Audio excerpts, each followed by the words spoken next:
20 часа, централно издание на дневникот на Канал Плюс телевизија. Добро вечер. Следуваат настаните кои што го одбележа овој саботен ден.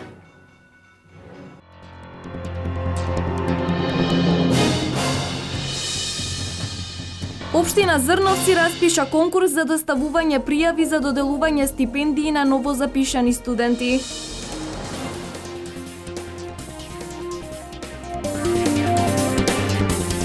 Сточарите во Штипско се соочуваат со недостиг на пасиште и водопила, доколку не се преземат мерки за елиминирање на узурпцијата на државното земјоделско земјиште, ќе бидат принудени добитокот да го изнесат на пазар. Во Штип, втор ден се слави манифестацијата посветена на традиционалната пастрамалија. 10-та година поред Штип е дестинација за се поголем број посетители и уживатели во вкусната храна и пијалок, но и музичката програма.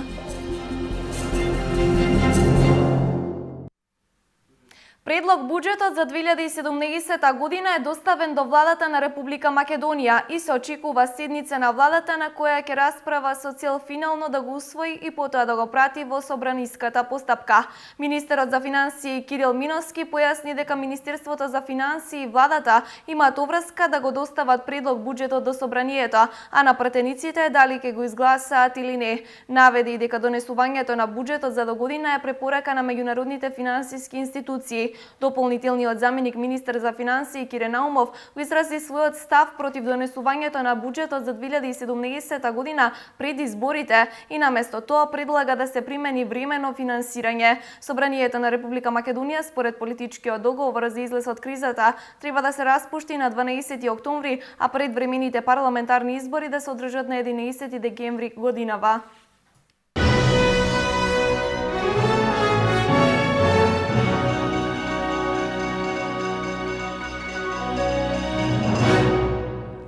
Владата одлучи да постапи по дел од барањата од Турција, што беа испорачани по неуспешниот воен обид за пуч, изјави министерот за надворешни работи Никола Поповски за Радио Слободна Европа. При тоа воздржувајќи се од коментар за тоа што конкретно побарала официјална Анкара и какви мерки ќе бидат преземени. Турската влада по неуспешниот обид за пуч од неколку балкански држави побара да се затворат приватни училишта и невладини организации за кои се сомнева дека се поврзани со движењето Гюлен Хизмет. Во Македонија именувани беа училиштето Јахја Кемал, неделникот Заман Македонија, организацијата СЕДЕВ, агенцијата Баша, компанијата Ринбоу и ланецот маркети Евар.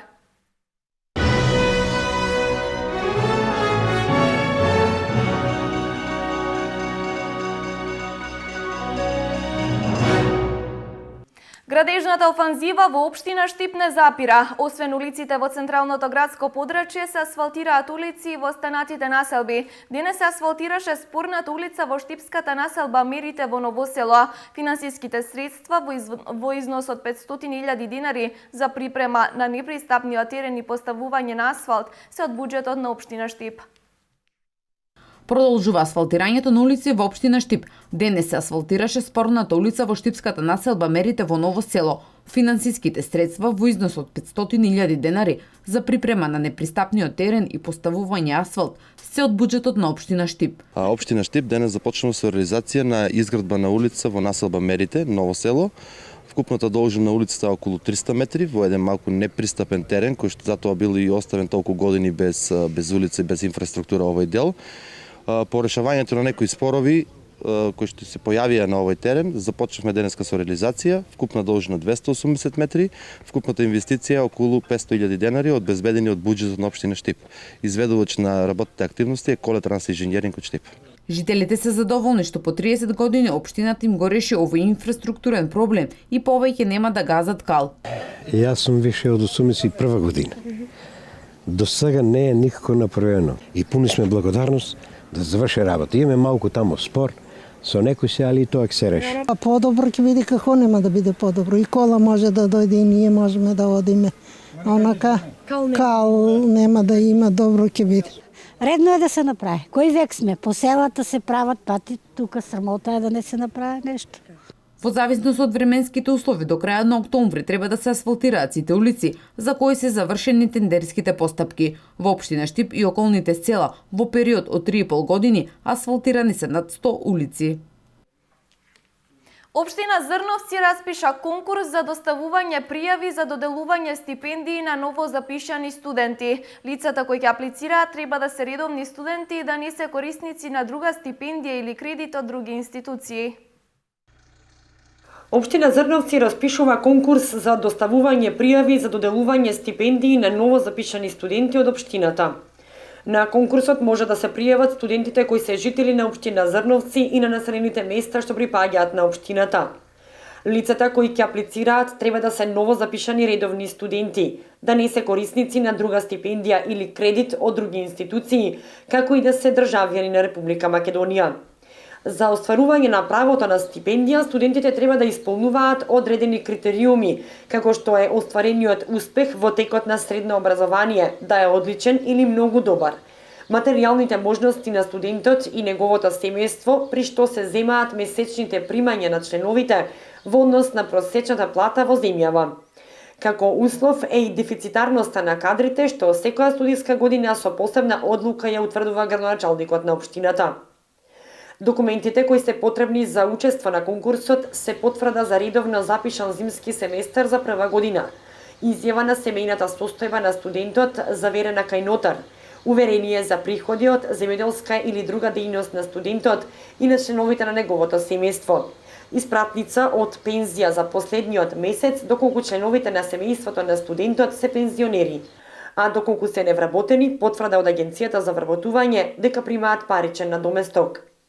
Заинтересираните студенти потребната документација и пријавите за конкурсот може да ги достават на адресата на општина Зрновци најдоцна до 28 септември. Дојде и месец септември, трошоците уште на самиот старт се големи. Децата почнаа на училиште, започнаа и подготовките за зимница и грејната сезона. Семејните буџети максимално се празнат. Имаше бранови поскапување во текот на годината, па сега не е ефтин ниту пазарот. Сепак вообичаените економски фактори не може да ги објаснат толку нагло зголемените цени какви што ги гледаме во последните неколку години, коментираат македонските граѓани. Подготвување на зимница, подготовки за грејна сезона, почеток на школска година се само дел од септемвриската традиција во секој македонски дом. На граѓаните поголемиот дел од домашниот буџет во наредниот период дополнително ќе им биде оптоварен, кој се смета за еден од најтешките во годината, кога има најмногу трошоци. Зимница па потежок ќе треба да се јаде зимоска. Тоа е. Деца на школа, ние немаме деца, ма има кои имат по 3, по 4. И така. Грејно, дрва кој не си е купил, све е тоа дете. Во зимо сега есен, струја, вода, знаеш колку лапне, па тие десетила да ги снема за ништо. Граѓаните во страв како ги истуркаат уште една есен во услови на исти плати, а зголемени цени. Се залажува народот само што викат качуваат се пензиите. Качат се ама 600 минара за цела година, а преку цела година кој знае колку артиклите се качат. Секој ден помалку. Грејно, дрва кој не си е купил, све е тоа дете. Што да кажем? Скапе, значи? Па скапи живот. Посебно овај месец? Па и ова и онај. Кој има деца повише не може да ги издржат. Нашите се големи, ама кој има мали деца, тешко е. Платите остануваат исти, тоа е. За младите е многу тешко и за нас е тешко, за младите още потешко. Старите болни требало лекарство, требало. Разлика од лани, например? Од лани, па исто е, мислам, како лани, нема разлика. Толку беше и лани, и ваа година, исто си е. Цените не ли растат? Цените толку се. Па може да се каже и цените растат и помалку платите растат, но не стасува. Не може се да се постигне. Според податоците на Државниот завод за статистика, индексот на трошоците на животот во август 2016 година во споредба со август 2015 бележи намалување од 0,3%, а индексот на цените на мало бележи намалување од 0,2%. Намалувањето на индексот на трошоците на животот од 0,1% во август 2016 во споредба со претходниот месец е резултат на пониските индекси на замрзнатото овошје, свежото и разладеното овошје. 2,5% за оризот, 2,4% брашното и другите житарици и компирот, за 1,7% се другите прехрамбени производи, другите преработки од месо за 0,4%, додека млечните производи за 0,3%. Во август исто така намалување на индексите на трошоците на животот е забележано и кај централното грејење за домакинствата за 10,7%, а кај течните горива за домакинствата исто така за 5,8%.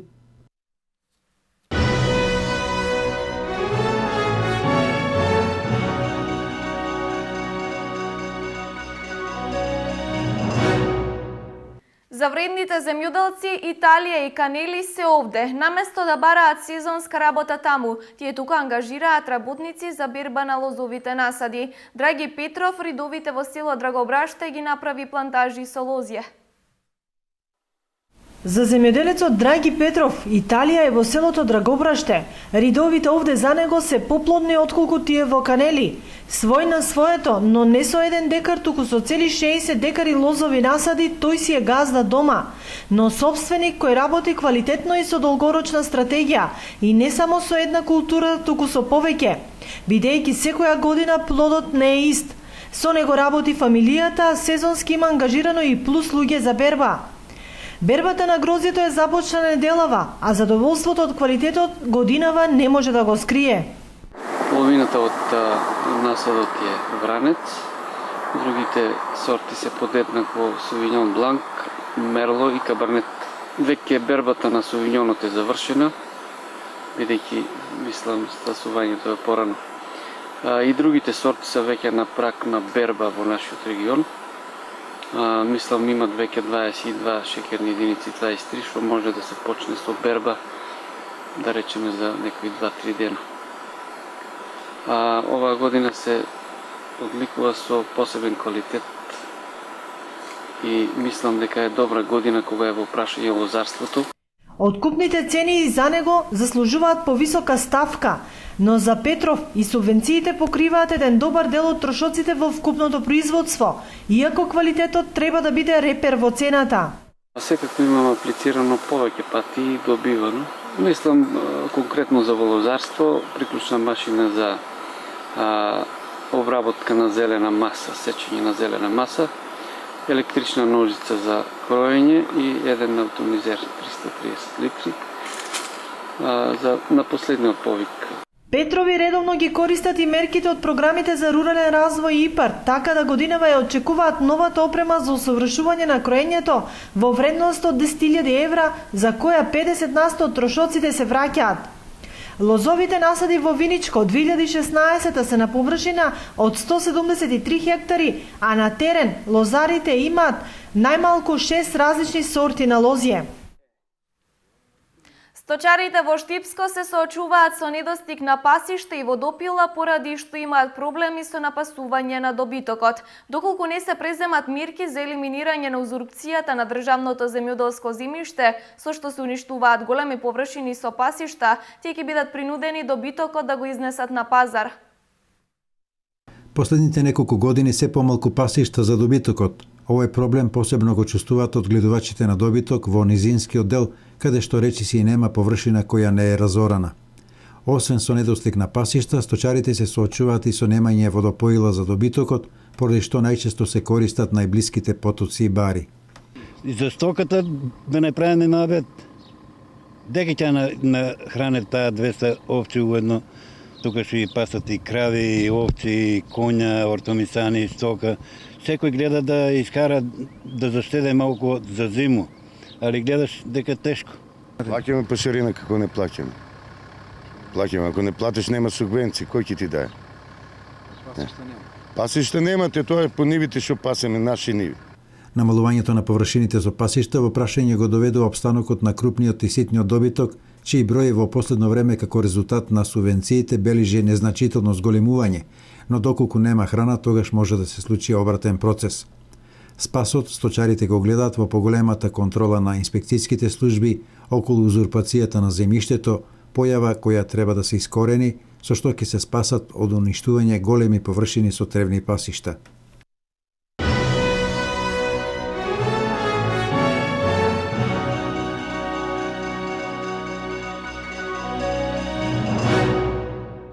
Со сечењето на Джиновската пастрамалија вчера вечер започна тридневниот настан Пастрамалијада 2016. Првата вечер ќе остане забележана по настапот на Ю група, чии членови денес остварија средба со градоначалникот на Штип. Со сечењето на Джиновската пастрамалија во должина од 230 см и ширина од 70 см, вчера вечер официјално започна тридневниот настан Пастрамалијада 2016 за јубилејното 10-то издание покрај вкусните пастрамалии. Интерес кај граѓаните и гостите посетители предизвика и богатата музичка програма. Обострано задоволство забележаа присутните и членовите на Ю група, кои како главни гости на вечерта остварија свој концерт. Публика била извонредна, ми добро расположени, време феноменално. Публиката беше извонредна, ние добро расположени, времето феноменално, комплетниот впечаток за паметење. А така и реков, сите кои не гледаат за прв пат, со сигурност овие мигови ќе им останат во добро и убаво сеќавање. И ако се сретнеме на некој друго место, може слободно да приидат и да евоцираме спомени од вчера вечер. Пробавме пастрамалија и се држевме до строгите правила. Не користевме прибор за јадење. Единствената замерка е што беше многу голема и не можев цела да ја изедам, па ми беше жал. Све одобило име. Пробали смо. Членовите на Ю група утринава го остварија својот заслужен прием во кабинетот на градоначалникот на општина Штип, каде примариус магистер Захариев го потенцираше успешниот старт на Пастрамалијада 2016 благодарение на организацијскиот тим кој брои околу 300 члена, но и артистите кои вчера вечер го исполнија својот настап, најавувајќи дека вечерва не очекува уште една извонредна вечер. Прво ни беше многу задоволство што една легендарна група која 45 години постои, Ю група дојде во нашиот град да биде дел од настанот 10-та јубилејна Пастрамалијада.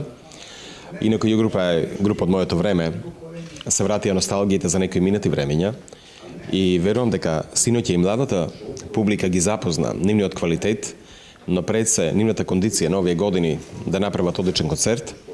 Организацијата беше доста тешка и напорна и вчерашниот ден помина во најдобар може ред. Значи сите музичари кои настапија синоќа беа извонредни. Вечерва ќе имаме исто така успешен настап, бидејќи настапуваат значајни музички имиња, значи главната звезда ќе биде вечерва Риблја чорба, а потоа ќе настапи Силви бенд, Јордан Митев ќе настапи со својата музика, Куртиш бенд нормално и Малинкова. Имаме навистина одлични музички групи, споивме она што е продукција на Макфест и она што е продукција на Балканот. На крајот имаме музика сите вкусови. Пријатно бев изненаден од штандовите кои се уредени и тие се многу задоволни, сношти разговарав со нив. Значи има доста гости, посетители, но нормално ние сме тек на почетокот, овие 2 дена ќе имаме уште многу работа. Сепак најголема посетеност на Пастрамалијадата се очекува во недела, кога настапот на балканската мегазвезда Здравко Чолик ќе придонесе сите патишта да водат кон Штип. Имено денес напладне се одржи и традиционалната трка на келнери, каде со брзина од само 10 секунди на првото место се пласираше младиот Панче Малчев. За 10 секунди да дојдам до муштеријата треба прво да бидам брз, второ да бидам внимателен и трето да го оставам муштеријата со добар впечаток кон мене, да биде насмеан. Вечерва според програмата на Пастрамалијадата ќе биде прогласен и победникот во трката за најбрзо изедена пастрамалија. Освен двете представи на дното и љубовен маратон во сопствена продукција на репертоарот на Националната установа Центар за култура Ацо Шопов Штип, до крајот на овој месец штипјани ќе имаат можност да гледаат представа од полски театар во копродукција со Македонски народен театар, а најмалите представата Трите прасиња. Во деновите што преостануваат до крајот на овој месец од Националната установа Центар за култура Ацо Шопов Штип, за љубителите на театарската уметност подготвија богат репертоар. Освен представата на дното, која деновиве се закити со Гран При за најдобра представа и награда за најдобар режисер на фестивалот Фијат во Црна Гора, ќе може да ја гледаат повторно и љубовен маратон, но и да бидат дел од публиката на представата Прекината Одисеја на театарот Полска во копродукција со Македонскиот народен театар. Најавено е и гостување на македонската опера и балет со детска представа, која ќе биде со хуманитарен карактер. Имаме гостување на македонска опера и балет со детскиот балет Трите прасиња, кој што ќе биде хуманитарно за поплавените, за настраданите во поплавите во Скопје. Исто така првата изведба на овој месец на Љубовен маратон исто така ќе биде хуманитарна по истата причина за настраданите во поплавите, а исто така имаме гостување и на една копродукцијска представа која што веднаш по премиерата во Скопје, во МНТ, гостува кај нас, тоа е Прекината Одисеја, представа која што е за децата бегалци од Егејскиот крај, работена копродукцијски помеѓу МНТ и еден театар од Полска. Вратеовски најави дека од 1 до 8 октомври традиционално ќе се организира и детскиот театарски фестивал Малиот принц, иако беше најавено дека годинава ќе биде од меѓународен карактер, поради ангажманите околу фестивалот Фијат ќе гостуваат само театри со детски представи од Македонија. Фестивалот ќе се одржи од 1 октомври до 8 октомври. За жал оваа година ќе си остане пак национален фестивалот. Се надевам од другата година да успееме да смогнеме сили да го направиме меѓународен. Се знаат дел од театрите, но не се знае со која представа. Например, театарот за деца и младинци има повеќе детски представи и уште не е паднат изборот на конечниот избор на со која представа би гостувале. Во организацијата на фестивалот годинава се вклучува и општината, со тоа што ќе одреди кој ќе присуствува во жирито. Станува збор за одреден број деца, ученици во сите училишта во општина Штип. Директорот на Националната установа Центар за култура Ацо Шопов, Миле Вратеовски, изјави и со кои проекти аплицирале до Министерството за култура, кои во текот на наредната година би ги продуцирале во режија на тројца истакнати режисери. Текстовите се Миха Голуб би работел Мистерија Буфо на Мајаковски, Нела Витошевиќ Пелеас и Мелисандар од Морис Метерлинг и Коле Ангеловски, мислам дека текстот се вика Рози и трња на млада српска авторка.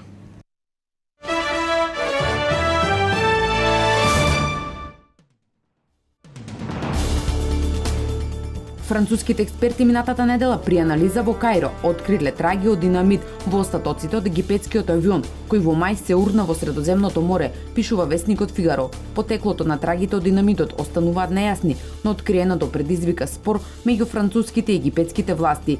Египетското обвинителство не им дозволи на француските експерти да ги проучат детално остатоците, наведува Фигаро цитирајќи извор близок до истрагата. Египет сака да напише заеднички извештај со Франција со цел заедно да го потврдат откривањето на трагите од динамитот. Париз го одбива тоа, додека подетелно не го истражи случајот. Патничкиот авион Airbus A320 на државната египетска авиокомпанија EJet при летот од Париз до Кајро се собори на 19 мај, при што загинаа сите 66 патници членови на екипажот. Причината за катастрофата останува нејасна. Аудиозаписите од една црна кутија и други докази покажуваат дека во авионот избил пожар.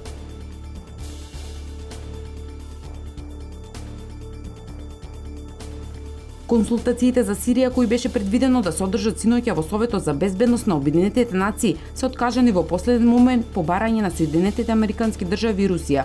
Постојаните представници на 15 земји и членки на Советот требаше да се состанат со цел да разговараат за давање на поддршка на примирието во оваа блискоисточна држава, договорено со посредништво на Вашингтон и Москва. Средбата беше откажана поради одбивањето на Вашингтон да ги открие деталите од договорениот план со Москва за Сирија, изјави поранешниот руски представник во Обединетите нации Виталий Чуркин. Тој истакна дека во такви услови средбата е бесмислена. Прекинувањето на огнот во Сирија стапи во сила во понеделникот.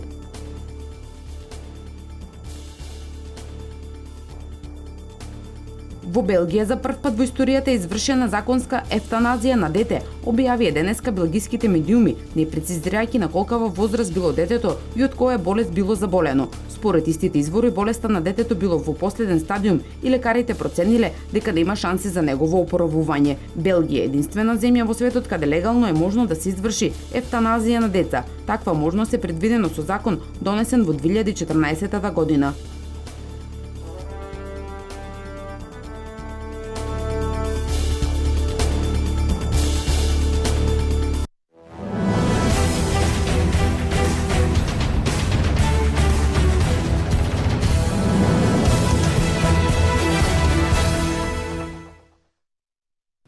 Зинедин Зидан има главоболки пред гостувањето во Барселона кај Еспаньол, а клучните играчи Кристијано Роналдо и Герет Бейл нема да играат. Велшанецот се повреди на премиерниот меч за Реал Мадрид сезонава во Лигата на шампионите против Спортинг, а Роналдо не присуствуваше на последниот тренинг пред патот за Каталонија и тој ќе биде отсутен. Кристијано не е подготвен и не сакам да ризикуваме ниту со него, ниту со Бейл, изјави Зидан. Роналдо го одигра првиот меч за Реал по двомесечна пауза, но нема да патува за Барселона. Зидан најави дека ќе ротира и ќе комбинира и со останатите играчи, па Реал ќе има мака да го совлада заселениот Еспаньол. Мечот се игра утре во 20 часот и 30 минути.